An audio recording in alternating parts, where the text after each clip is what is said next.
The all-new 22 Civic, now on sale at Team Honda on Segan Lane.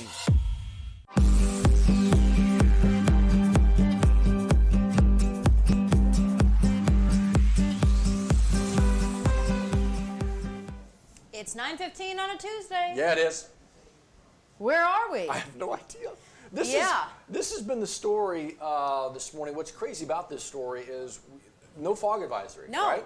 Nothing out there from the National Weather Service. Like, I don't know what you're seeing, Baton Rouge, but you're not seeing it because we don't see it. It's literally, this is right literally now. all you can see if you're driving out, if you're walking out, stepping out into the outdoor world. Port Allen, right? Allegedly. It's supposed to be a river. Allegedly. It's supposed to be downtown Baton Rouge. Yeah. All you might as well allegedly. draw in all the buildings for us right now. Just good sketch artists. You can't see it. But that is the soupy story of the morning for a lot of us. Soupy. And the temperatures tell you that picture there. 61 degrees. Right. Different than yesterday where it was starting out a little bit chillier. Friends over in Macomb, New Orleans, still hovering in the 60s, mid-60s. And then, Matt, we're in for a warm-up for the 10-day streak. That's we're flirting again with the 80s. That's gross. It is. In December in South Louisiana. So yeah, we're going to be warming up. Obviously, you see when that front kind of comes through, the timing on that Saturday into Sunday, it knocks the temperatures down a little bit. But then peak, look far distance into that 10-day forecast. Far into the distance. You got Christmas Eve, right? Oh. And so the numbers start to trend warm again. Yeah. You have a warm Christmas. This is weird. It's weird, but it is not unusual for our part of the world. So we'll keep you posted if anything changes, and you remember to keep those umbrellas in your car for the next couple days. All that. Yeah. And we're going to take whatever temperature comes our way because we've talked about it before. We, if that's all we're dealing with, then we don't have a bone to pick. No. This is the reality for a lot of folks. We're still following the breaking headlines, really, from the Midwest to the upper southern states where the tornadoes that came through late last week, they're still in the search and rescue mode in a lot of places in Kentucky, and we're hearing that at last check, the death toll right now is hovering at around 88. Again, the majority of the folks coming from Kentucky, but a lot of families are still waiting and looking, then hoping that their loved ones are still on a missing persons list. When something like this happens, those who were not in the path of whatever this, this destruction was from Mother Nature, it's just human nature, good human nature, to want to try and help. And Louisiana has done that many, many times. We have delivered the help. We've been the beneficiary of help. And once again, Louisiana stepping up and stepping in, quite literally, to try and help. United Cajun Navy just sent like 5 or 6 truckloads of stuff. Yeah. And they're not done. There's still ways you can donate here. No, there are multiple ways to donate. They're looking for a laundry list of items because, as we've mentioned, it's no secret. We have gone through journey after journey for recovery and cleanup, for hurricanes, for floods, for multiple disasters. So we know what people need immediately after a storm like this, especially when you have no home to go back to. Some comforting things for children. Well, the United Cajun Navy has given us a full list of things that they would like to collect, that they are doing to send more rigs and more resources over to our friends and folks over in Kentucky and other places that have been affected by this. So if you'd like to contribute, the United Cajun Navy has a way for you to donate to them, resources and everything that you may need, locations to donate items, all in the Baton Rouge area. You can see multiple places to donate in order to help those folks over there. They've partnered with the Go Clean Car Wash crew, and there's a number of locations around the area, as Liz was just talking about, and so this is how simple it's going to be. If you're out in that part of the world, any one of these, you've got some stuff you want to drop off, you drop it off there. United Cajun Navy collects it all and then does the delivery for you. Again, they've already sent out nearly half a dozen truckloads of this stuff. They anticipate more folks will want to give. They've tried to make it easy, so that's all you got to do. Drop off, and then that stuff will get to those who need it. That's it. There's also another opportunity to donate and help out in any way possible. Rescue Alliance. They played a big role after Hurricane Ida for folks in our part of the world. So obviously, lots of pet owners. And when it comes to disasters, when you are taking your pet, you're evacuating, you probably weren't able to leave with your full supply of pet food, with your dog or cat's feeding bowls, litter, all of the above. So Rescue Alliance is collecting all the things that pet owners may need, and if you are able to help, they are collecting at 2 different locations, and they're asking for any little thing that you could help out with. In fact, they've got multiple ways to donate, multiple ways for you to donate money online, virtually, if that's even easier for you, because you're saying, hey, I can't get to the PetSmart in Gonzales. They make it real easy. This is just one of those groups who all the time is doing something very needed and beneficial in our community. But it's also one of those groups that when they see something like this, they've proven time and time again that they step out. and they go to where the help is needed most. Thanks to you.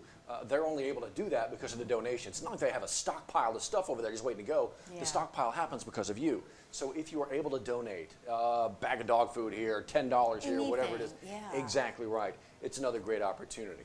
And as Liz mentioned, there are some great ways just to donate cash. But another story we want to talk about, if you are going to be donating, because we know the heart is so big down here that you want to give, please be careful. Yeah, the BBB sending out another warning that there's going to be a lot of scammers trying to take advantage of good hearts. We see this time and time again. It is awful. You have to be careful of where you're donating to, especially because a lot of people are going to share GoFundMes. They're going to share mission drives, sharing the photos of the actual tornado victims' homes, cities that are torn up. So you really have to be careful about where you're donating your money to. So if you get a link or you see something being shared on Facebook or Twitter or Instagram saying, donate to this cause, donate to this fund, check out that link in a safe source to make sure you're not donating to a fraudulent person, because there's a lot of ways people are going to try to get you, but the BBB is trying to avoid you from becoming a victim here. So they got some tips that oftentimes we're kind of in the heat of that moment, and I just want to do, I just want to help. Yeah.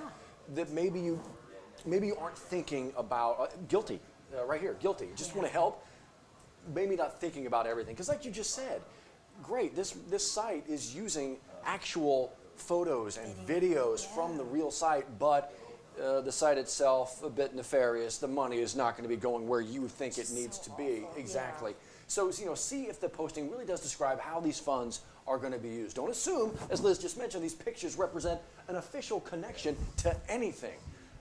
Unfortunately, in this day and age, you do have to oftentimes assume the worst, just to make sure that you are protected and to make sure that your goodwill is going to get to some place that it's actually needed. So please be careful. Make sure you're donating to a legitimate cause. Speaking of goodwill, there's a lot of that happening in Livingston Parish. Callie was live with folks there. The Chamber of Commerce talking about a blanket drive. That's not something you hear about too often. But when it gets cold here, on the select days that it does, there's a lot of people in need. We've ridden that roller coaster, right? So you're like, what blanket right now? No, for the days that it does get cold, there are a lot of families, low-income communities in Livingston Parish that sure could use a blanket to stay warm. We've got a goal set for, about 2,000 blankets, right? And so they're trying to get that done through December 20th. What you'll do is you'll see boxes, big bins, all over Livingston Parish. And they're not looking for, anytime you can give whatever you can give is great, but they are looking for new blankets here. They like them unused, brand new blankets. If you have that within your means, the next time you're out shopping between now and December 20th, pick one up, a little fleece here or there, a little down here or there, and then be able to drop that off in one of those boxes, bins. Again, they're scattered all over Livingston Parish. You can find these locations here. What a great opportunity. You know it's going to be useful. Look, don't let these 80-degree days fool you here. No, it can get cold. If it's cold in your home, if you're cold in your car, imagine what it's like to be out of your home and be cold. One of the teachers there from French Settlement, I believe elementary, she was saying, giving a kid a blanket, just seeing the joy in their face makes all the difference. Imagine that. Just if a blanket is all you're getting for Christmas, makes all the difference to them. So think of that as you're out and about thinking, should I do it? Add it to the cart. That speaks to the situation that child or that family may be in when a blanket makes the smile happen. So that is not, man, that's a want and a need. I mean, how fortunate are you that your family may have everything they need and most of what they want? Truly. When a blanket turns a smile, makes a smile happen, that is a need and a want that just desperately needs to be filled. So again, all the way through December 20th, if you can find it in your heart and your wallet to donate a blanket, a new one, please do. They sure could come and use when we hit that other cold spell that's going to come in another couple of days. Right? I mean, by the time we hit the early part of next week, 44 degrees are the lows. Whew. Yeah, so exactly right, and that's when it gets to South Louisiana. That's just cold. That's for us. That's cold, and then obviously we can get down into those 30s as the winter months truly push along. So please, just pay attention to all that. But right now, on our way to 77, and we're going to hit the 80s again. I mean, come on, what a ride! What a ride! Truly, and we'll see you for that ride tomorrow to let you know what it looks like. Will we have fog again? Jeez, we'll keep an eye on it.